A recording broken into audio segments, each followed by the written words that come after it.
સમાચારો જોઈએ વિસ્તારથી ને સૌથી પહેલા વાત કરવી છે ગાંધીનગરની કેનાલમાં સુઘડ પાસેની કેનાલમાં થયેલા એક અકસ્માતની 3 શ્રમિકો અહીંયા નાહવા પડ્યા હતા અને એક મોટી દુર્ઘટના એક મોટો અનર્થ અહીંયા થઈ ગયો। થોડા દિવસો પહેલા જ આપણે જોયું હતું કે ગાંધીનગરના એક ડોક્ટર અડાલજની કેનાલ પાસે ડૂબ્યા હતા અને ફરી 3 શ્રમિકો અહીંયા નાહવા પડ્યા અને અનર્થ થયો। હિરેન પાસેથી જાણીએ શું થયું, કેવી રીતે થયું। હિરેન,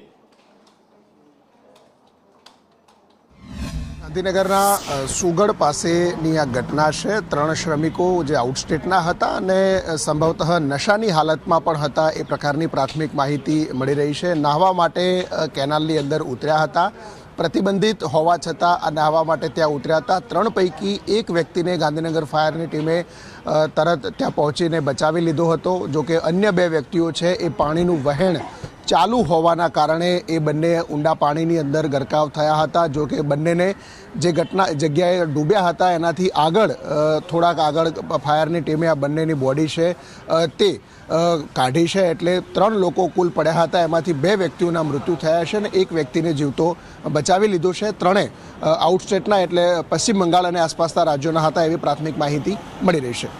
અને